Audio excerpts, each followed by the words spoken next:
Hey, tonight I am going to read some scary stories for you that I found online, and I will put the titles of them in the description and where I found them, so you can continue to discuss them if you so choose.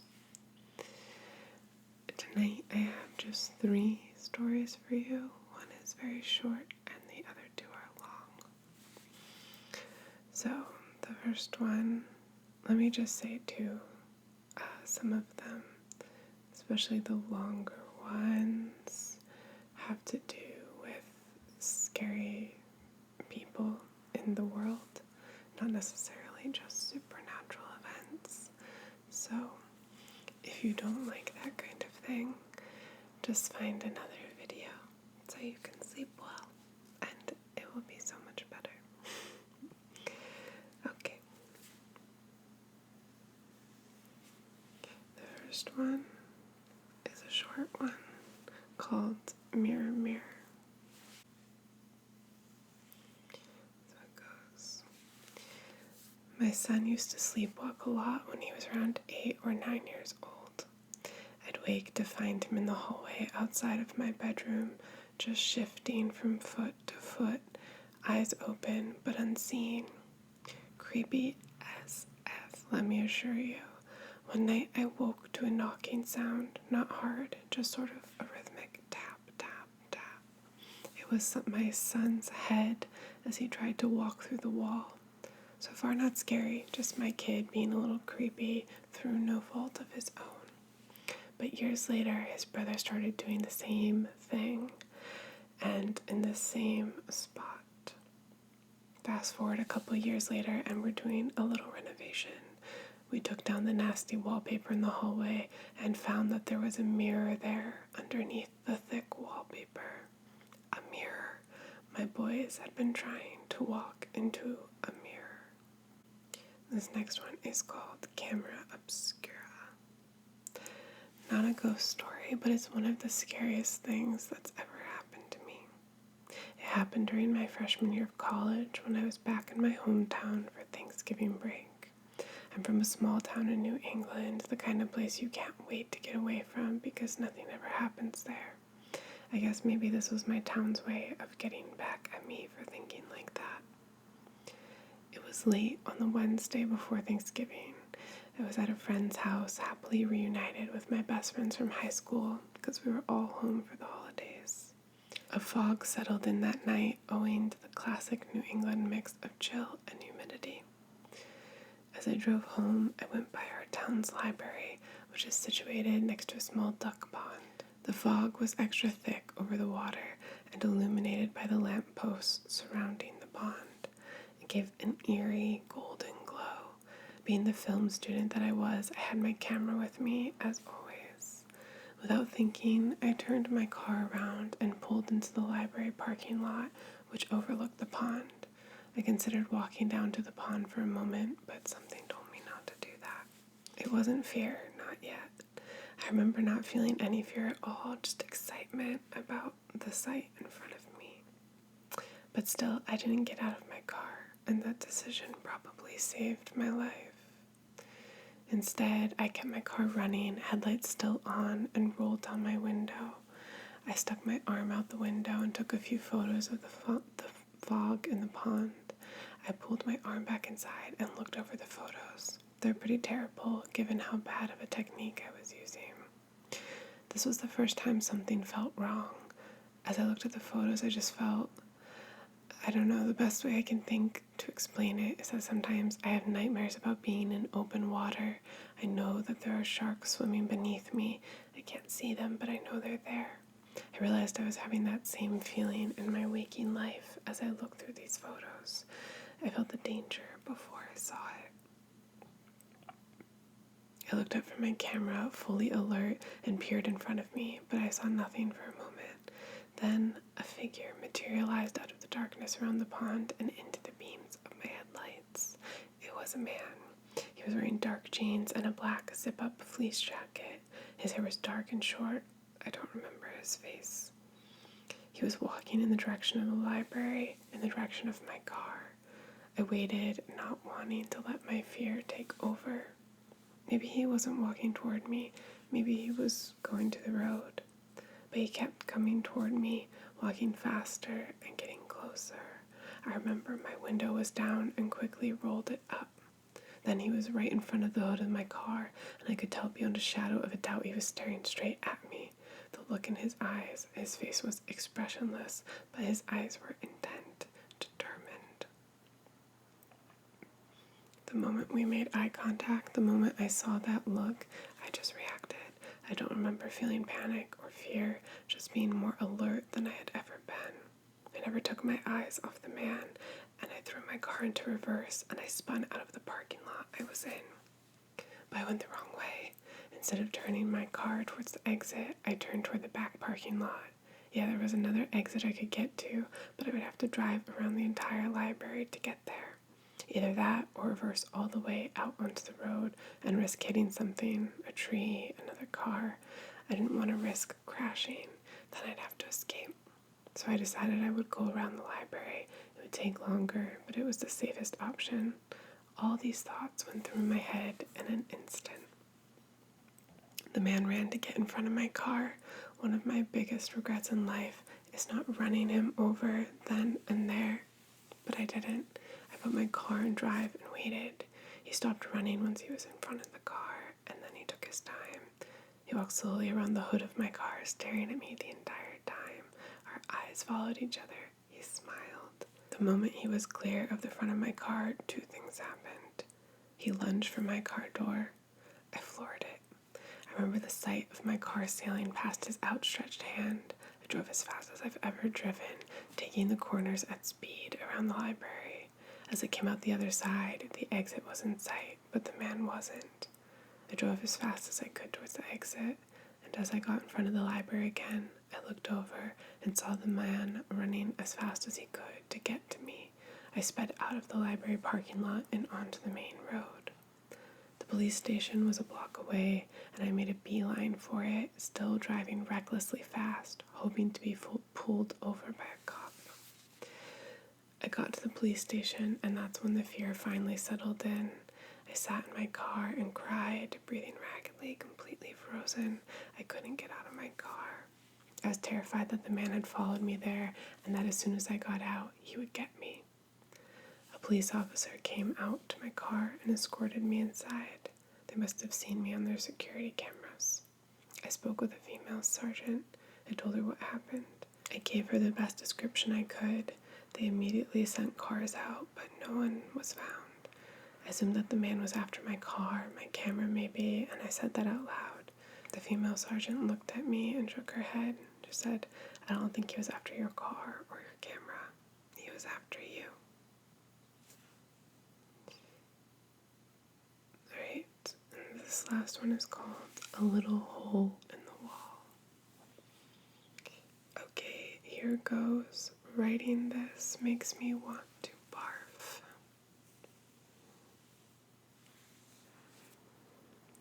I was a news reporter right out of college, reporting on dismal topics in dismal towns. After 3 or 4 years of this, with the help of a friend, I landed an interview at an ad agency in Cincinnati. I got a job writing speeches and press releases and doing usual early pre-career grunt work. After stints in Alaska and West Virginia, Cincinnati seemed like a metropolis, and I picked a totally finished first-floor apartment off Craigslist. It was $400 a month, and not in a great part of town, but the landlord assured me it was changing. Besides, in West Virginia, I had been living in an old furniture factory for $300 a month, so this place sounded like paradise. My huge black dog Dozer and I drove down the street for the first time. A library, a record store, restaurants. I pull up to my building a few blocks down from the retail stuff, and it's not really as described. The vestibule for the apartment is caked with grime, but I already have my key, and I open the door to find an almost eerily perfect apartment. Everything is brand new. The main room is in front, white carpet, white walls, a a refinished bathroom, a boring but tidy kitchen, huge windows, high ceilings. In the back is a small bedroom with a door leading out to a tiny 3-step back stoop and a little fenced backyard. Over the next couple of weeks, my friend helps me meet people, including her friend Alan. He's great. We kind of friend hang out and kind of boyfriend-girlfriend hang out. Who knows? I have to drive around the state a lot for work, and he watches Dozer while I'm gone. I always go to his place to pick her up on my way home. The first time I do this, I come back into the apartment with my bags and race to the bathroom to pee. The seat is up, and I fall straight into the toilet. I figure Alan left it up, so I unpack, and I go running with Dozer, whatever. A couple of weeks later, I have to travel again. I leave my keys with Alan so he can pick up Dozer after he gets off work. Same routine. I pick her up 2 days later and go straight home, in through the back bedroom door. I go to the bathroom and sit down again I fall into the toilet. I think I need to ask Alan not to do this when he picks up Dozer. It's so weird. I walk out the other bathroom door and into the main room. Everything there is covered with a thick layer of dust, as if I'd been gone for years. It's covering my dining room table, the stray coffee cup I'd left there. It's sunk into my mom's old velvet couch, on my picture frames, on every nook and cranny of the huge yellow hutch against the wall. It's on the windowsills, on every handle of every drawer. Only the inside handle of the front door is perfectly clean. The door is locked. I realize the white carpet is filled with even more dust. It's white on white, so I hadn't noticed. I get out the vacuum and fill 2 bags. I call the landlord and say that if he's renovating other parts of the building, they need to chill on the construction dust. He says he's short on funds at the moment, and my renovation was and will be the only one. After that, I'm home for a few weeks and everything's fine. I figure the air ducts burped out some old gross stuff.